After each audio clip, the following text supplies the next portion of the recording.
आज ही Doubtnut app download करें। Doubtnut पर होगा अब आपके सभी मैथ्स, केमिस्ट्री, फिजिक्स और बायोलॉजी डाउट्स का सफाया। बस अपने क्वेश्चन की फोटो खींचो, उसे क्रॉप करो और तुरंत वीडियो सोल्यूशन पाओ। Download now. अब हम बात करते हैं क्रोमेटोग्राफी की। तो देखिए, जो क्रोमेटोग्राफी है ये हमारी अभी की मॉडर्न मेथड है सेपरेशन के लिए, प्योरिफिकेशन के लिए और बहुत सारे एलिमेंट्स की टेस्टिंग के लिए।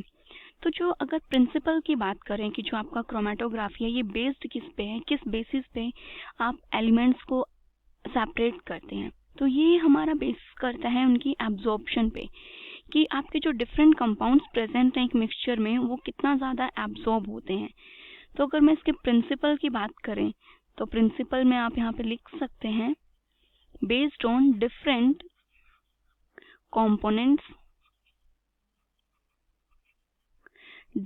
components of a mixture are adsorbed to different extent on an adsorbent। ठीक है, आपका कोई एड्सॉर्बेंट है और जो अभी हमने एक मिक्सचर दिया है, मान लीजिए आपका कोई मिक्सचर है ए, बी और सी, उसमें ये तीन कंपोनेंट्स आपके प्रेजेंट हैं। अब ये जो तीनों कंपोनेंट्स हैं ये आपके एड्सॉर्बेंट पे डिफरेंट एक्सटेंट में एड्सॉर्ब हुए हैं, कोई ज़्यादा एड्सॉर्ब हुआ है, कोई कम एड्सॉर्ब हुआ है। इस टाइप से इस बेसिस पे जो आपके कंपोनेंट्स हैं हम इन्हें क्या करते हैं, सेपरेट करते हैं। तो जो आपकी क्रोमेटोग्राफी है ये एक फिजिकल टेक्निक है। ओके, क्रोमेटोग्राफी में मेनली हमारे दो फेजेस होते हैं जिसपे कंप्लीट आपका डिपेंड करता है। दो फेजेस में एक होता है आपका स्टेशनरी फेज, ठीक है, देन जो दूसरा होता है वो होता है आपका मोबाइल फेज। अब देखिए इनके तो नाम से ही आपको समझ में आ रहा है, स्टेशनरी फेज दैट मीन्स ये जो फेज है ये आपका कांस्टेंट रहेगा और मोबाइल फेज ये कंटिन्यूअसली आपका मूव रन करता रहता है आपका, ठीक है। अब जो आपका स्टेशनरी फेज है ये आपका सॉलिड भी हो सकता है और कोई लिक्विड भी हो सकता है। स्टेशनरी फेज में अगर बात करी जाए तो जैसे आपका एल्यूमिना हो गया, ठीक है, या फिर आपका सिलिका हो गया, ओके, या फिर कोई भी आपका सिलिका जेल हो गया, ठीक है, ये तो आपके स्टेशनरी फेज में आ जाते हैं। देन दूसरा होता है आपका मोबाइल फेज, ये आपका कोई भी लिक्विड हो सकता है, कोई भी गैस हो सकती है या कोई भी सुपर क्रिटिकल फ्लूइड हो सकता है जैसे कि आपकी CO2 है, ठीक है। अब इन स्टेशनरी और जो आपका मोबाइल फेज हैं इनकी स्टेट पे डिपेंड करते हुए हमारी जो क्रोमेटोग्राफी है वो भी डिफरेंट डिफरेंट टाइप्स की होती है, जैसे कॉलम क्रोमेटोग्राफी हो गई या फिर आपकी पार्टीशन क्रोमेटोग्राफी या फिर गैस क्रोमेटोग्राफी। अभी हम यहाँ पे जो पढ़ने वाले हैं वो है आपकी कॉलम क्रोमेटोग्राफी।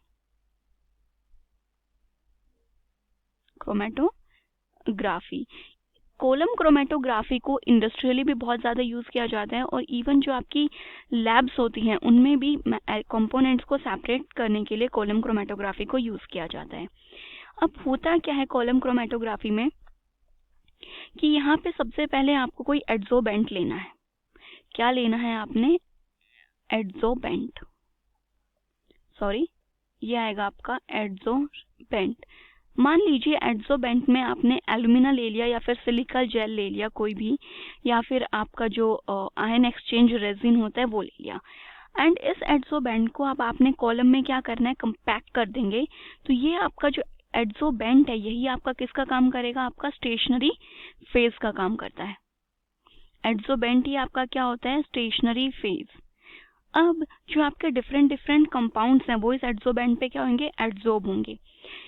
जब आपने ये कर लिया, जो आपका एड्सोर्बेंट है उसको आपने कॉलम में फिक्स कर दिया, इसके बाद आपको क्या करना है कि जो भी मिक्सचर है जिसे आप सेपरेट करना चाहते हैं उस मिक्सचर को सबसे पहले एक सॉल्वेंट में डिसॉल्व कीजिए, जो भी उसके लिए एक स्टेबल सॉल्वेंट हो। मिक्सचर को सॉल्वेंट में डिसॉल्व करके आपको क्या बनाना है, ये जो बनेगा आपका इसको हम क्या बोलते हैं, मोबाइल फेज, क्योंकि यही आपका क्या करेगा, रन करेगा। तो ये हो गया आपका मोबाइल फेज, ठीक है। जब मिक्सचर को आपने इसमें डिसॉल्व कर दिया है, अब आप क्या करेंगे, कॉलम के टॉप से उसे ऐड करना शुरू करते हैं। जैसे कि देखिए किस टाइप से होता है आपका, जैसे अगर आपने कभी टाइट्रेशन की है तो जो आपकी टाइट्रेशन ट्यूब होती है, राइट, उसी टाइप का आपका कॉलम भी होता है, बस उसकी जो चौड़ाई है वो उससे ज़्यादा होती है। ये आपका कॉलम हो गया, यहाँ पे आपकी एक नोब लगी हुई होती है, ठीक है। यहाँ पे आपने कोई भी कॉनिकल फ्लास्क रख दिया आपका, ठीक है, सॉरी, यह आपका क्या हो गया, कॉनिकल फ्लास्क, ठीक है। अब सबसे पहले हमने क्या किया कि यहाँ पे आपका जो भी मिक्सचर, मतलब आपका जो भी कंपाउंड था स्टेशनरी फेज, उसको हमने यहाँ पे वो किया। तो मान लीजिए ये आपका यहाँ पे क्या है, स्टेशनरी फेज हो गया, ठीक है, ये है आपका स्टेशनरी फेज। उसके बाद ऊपर से हम लोग क्या कर रहे हैं, जो ये आपका मोबाइल फेज है या जो आपका ये सॉल्यूशन बना है, ये सॉल्यूशन आप ऊपर से यहाँ पे ऐड कर रहे हैं, ये इसकी नोब है, यहाँ से आपका सॉल्यूशन इसमें ऐड हो रहा है कंटिन्यूअसली, ठीक है। अब आप सॉल्यूशन इसमें ऐड करते हुए जा रहे हैं, तो जो ये आपका सॉल्यूशन है, ये जो आपका यहाँ पे क्या प्रेजेंट है, ये है आपका एडसोर्बेंट। सॉल्यूशन आपके इस एडसोर्बेंट पे जाकर के क्या हो जाएगा, एडसॉर्ब हो जाएगा। मान लीजिए जो ये आपका मिक्सचर था, इसमें आपके 3 चीजें थी, ए, बी और सी।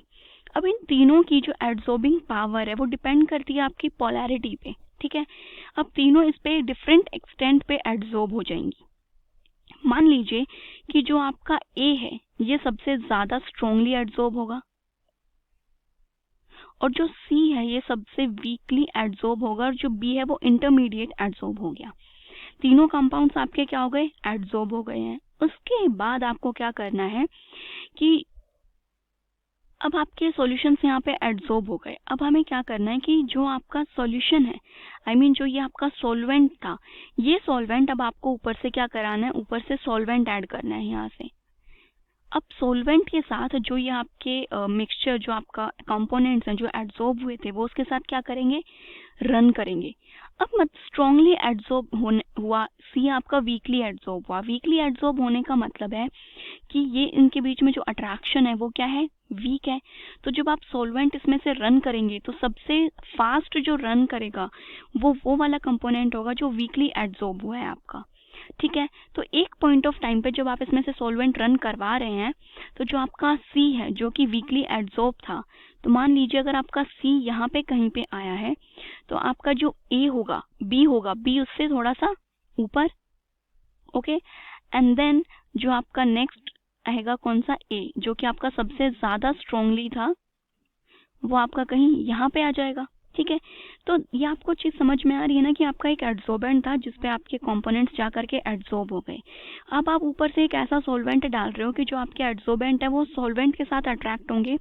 सॉल्वेंट भी आपका पोलर मॉलिक्यूल है, क्योंकि आपके ये मॉलिक्यूल्स भी मान लीजिए पोलर थे, तो वो उनके साथ अपनी पोलैरिटी शो करेंगे, उनके साथ अट्रैक्ट होते हुए रन करना शुरू करेंगे जैसे जैसे आपका सॉल्वेंट नीचे की तरफ आ रहा है। क्योंकि सी जो है वो ज्यादा एडसॉर्ब नहीं हुआ था, तो वो जल्दी से ये जो भी आपका स्टेशनरी फेज है उससे अपनी अट्रैक्शन ब्रेक करेगा और उस सॉल्वेंट के साथ अट्रैक्शन शुरू करेगा। तो ये जल्दी रन करेगा, तो सी जो है इसको आप पहले कलेक्ट करेंगे। अब जो आपके ए, बी, सी 3 कंपोनेंट्स हैं, हम इन्हें डिफरेंट डिफरेंट जो आपके फ्लास्क हैं उनमें कलेक्ट करते हुए चले जाएंगे, ठीक है।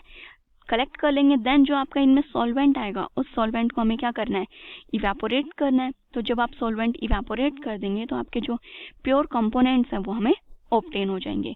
तो ये थी आपकी क्रोमेटोग्राफी टेक्निक। क्लास 6 से 12 से लेके नीट, IIT, जेई मेंस और एडवांस के लेवल तक 10 मिलियन से ज्यादा स्टूडेंट्स का भरोसा। आज ही डाउनलोड करें डाउटनेट ऐप या व्हाट्सएप कीजिए अपने डाउट्स 8400 400 400 पर।